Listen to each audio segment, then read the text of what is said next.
Mayong adlaw kaninyong tanan mga igsoon, no, nga nag-cellphone karong adlaw diha mga igsoon.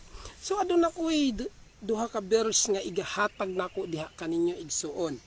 Kini mga igsoon nasulat kini sa Roma 12:1 ug 2 mga igsoon.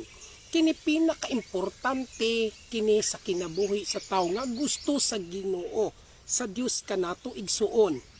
No? Mo kini ang pinaka-importante sa atubangan sa atong Ginoo Hesukristo maigsuon. No? Kinahanglan masayod kita ni ining duha ka bersikulo maigsuon. No? Ato kining basahon maigsuon sumala na sulat sa Roma 12:1 ug hantod sa 2. No, pinaka-importante kini maigsoon, kinahanglan masayod kita kay kini nga pulo mo kini ang importante nga gusto sa Dios kanato, no? Atong basahon sa uno maigsoon. Busa mga igsoon tungod sa kaluoy sa Dios kanato nagahangyo ako kaninyo nga ihalad ninyo ang inyong kaugalingon isip buhi nga halad alang sa Dios, no? Itugyan ninyo ang inyong kaugalingon sa pag-alagad kaniya sumala sa iyang nahimutan. Mao kini ang husto nga pagsimba sa Dios. Ihalad ang atong kinabuhi diha sa Dios maigsuon, diha sa atong Ginoo Hesukristo. Nga mo kini ang pinaka-importante sa kinabuhi sa tao nga ang iyang kaugalingon ihalad ngadto sa Dios igsuon. No, mo kini ang pinaka-importante, no? Ingon niya sa Dios maigsuon, ayaw kamo pagsunod sa mga gawi sa mga tawo ni ining kalibutana, tugutin ninyo nga ang Dios mubag-o sa inyong hunahuna haron masayran ninyo ang kabubuton sa Dios. No? Kung unsa ang maayo, hingpit ug makapahimuot kaniya, no? No kana maigsuon. No, ingon din ni maigsuon, ayaw kamo pagsunod sa mga gawi. No, dili kita magsunod sa mga daotang buhat ning kalibutan na maigsuon. No? Gusto sa Dios nga iyahang kabubuton ang maoy matuman maigsuon. Tugutin ninyo ang Dios nga mubag-o, no? Tugutan nato maigsuon nga ang Dios mubag-o sa atong kinabuhi. No, mo kana ang pinaka-importante sa kinabuhi sa tao maigsuon nga ang iyang kaugalingon nga ihalad ngadto sa Dios.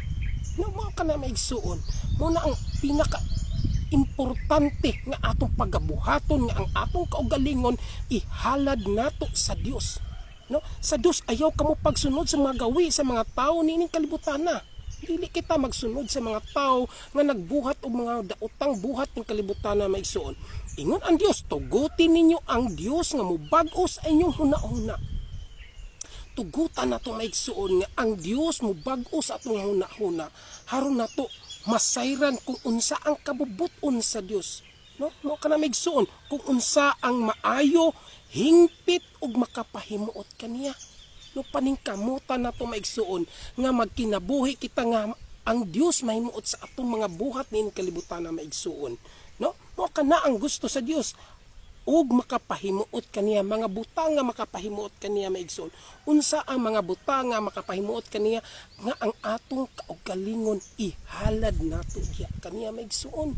Kung unsa ang kabubuton sa Dios mao gayud ang kana ang pinaka gusto sa Dios nga mao'y matuman maigsuon. No, paningkamutan nato maigsuon nga ang atong kaugalingon ihalad nato sa Dios haron mahimuot ang Dios kanato maigsuon. No, sa tanan niya natong buhaton nga uyon sa kabubuton sa Dios maigsuon, dili kita magbuhat nga dili uyon sa kabubuton sa Dios maigsuon.